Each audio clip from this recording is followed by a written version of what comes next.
back to For Riel, and welcome to this, the very last news moto of 2021. Thank you for getting behind the concept of the news moto. We had no idea it would become as popular as it has been, and we're really grateful about that.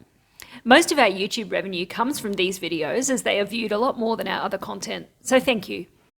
As always, in the description of this and every video, you can see how much we've given, which charities we've supported, and links to their websites if you're interested in supporting them yourself. To those who subscribed recently, thank you. If you haven't subscribed, please consider doing so, as we're closing in on the magical 7,000 subscriber mark. While we're asking, do you watch Mark's Mildly Interesting? If you don't, you should. And if you haven't subscribed, please do so, as he is within a hair's breadth of reaching 1,000. Don't forget, you can also join us over on Instagram as well if you would like. It's time to get started with this week's news. Today is Wednesday, the 29th of December, 2021. A few weeks ago, we reported on the government's purchase of the COVID medication called Molnupiravir.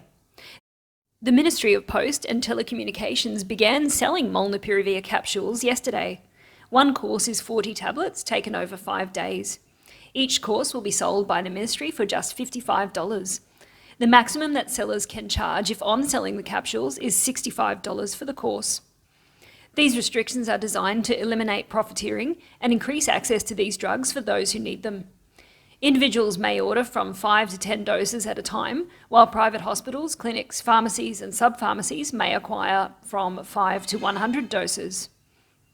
There is also a ban on purchasing Molnupiravir within 2 weeks of a prior purchase. It's great to see another weapon alongside vaccines in Cambodia's fight against COVID, because as of today, Cambodia has identified 33 cases of the Omicron variant. The Prime Minister has recommended that frontline health workers be given a second booster or fourth dose. Australia's donation of 2.3 million Pfizer vaccines has arrived in Phnom Penh, and the Prime Minister has said that these will be given as the fourth dose to frontline workers. He said the target is to vaccinate 500,000 frontline officials, such as armed forces personnel, civil servants, teachers, and more importantly, doctors with the fourth dose. The Pfizer doses will be kept in special refrigeration facilities at the required -80 degrees. The vaccines are part of the assistance from the Australian government to Cambodia. Through purchase and assistance from foreign countries and the COVAX facility, Cambodia has secured more than 40 million doses of COVID-19 vaccines. Mr. Hun Sen also revealed that his bodyguards have already been vaccinated with a fourth dose. Meanwhile, in Thailand, they're also going fourth dose for medical staff, frontline health workers, and people with low immunity. Here at For Riel News Headquarters, we have seen anecdotal evidence that the Moderna vaccine is available in Phnom Penh at the Intercare clinic for $25. This is a private clinic. This is not part of the public vaccine rollout and will not be added to official records held by the Ministry of Health or the Ministry of Defence, but the clinic can provide a certificate if that's required. Other reports suggest that right now there are some doses of the Astra Zeneca vaccine in Siem Reap available under the public rollout. Ask at the Siem Reap Referral Hospital, as that's where we heard it was given. Now we have an update of the story of the robbery of the online lotion tycoon. The lotion celebrity was the victim of an armed robbery masterminded by the leader of the Khmer Rise party.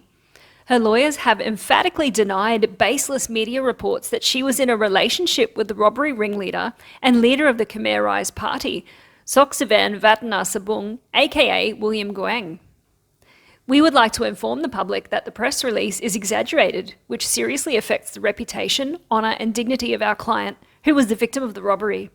At the moment, our client is suffering physically and mentally. She is scared and has lost some property, so the media outlets are slandering our client's reputation. You might remember the lotion lady originally claimed that thieves stole $10 million, but then she adjusted her claim to 3 diamond necklaces. We'll keep following this case so we can let you know of any further updates. A prakar has been issued by the Ministry of Cults and Religion relating to the behaviour of Cambodian Buddhist monks. The prakar states that monks are not allowed to take part in anything that deviates from the principles of monastic discipline if they wish to remain in the monkhood. The prakar forbids certain acts, including taking part in labour strikes and political protests. Monks must not take part in demonstrations, strikes or riots in public places that lead to the loss of dignity and monkhood by affecting security and public order. Also stated in the prakar, Cambodia's top monastic leaders would set up a committee on the 3 Buddhist canons to translate the scriptures from Pali into Khmer so that monks can engage in a thorough, clear and in-depth study of Buddhist principles and precepts.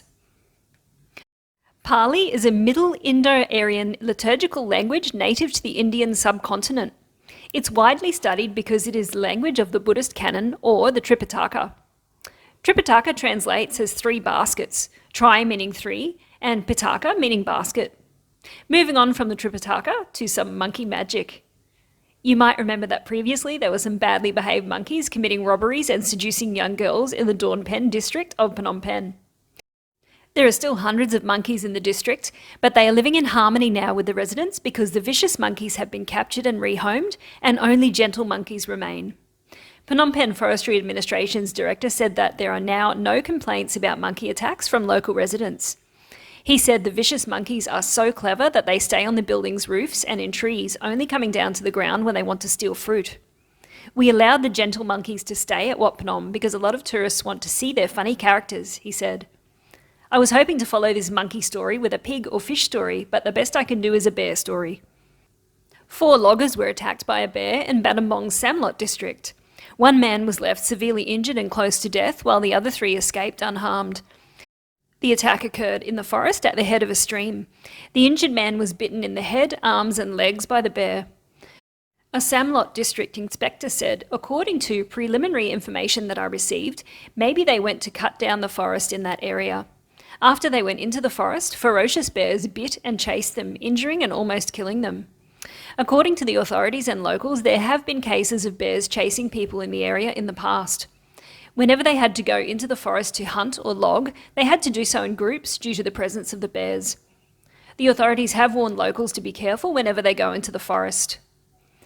Still in the north of the country, we now move across to Ratnakiri province. The Asian golden cat, a medium-sized wild cat that has been listed as near threatened, was spotted recently in the Virachain National Park. The kitty was photographed by a camera trap that also snapped clouded leopards and marbled cats. There are 7 big cat species that have been recorded in Cambodia: the leopard cat, fishing cat, Asian golden cat, marbled cat, clouded leopard, Indo-Chinese leopard, and tiger.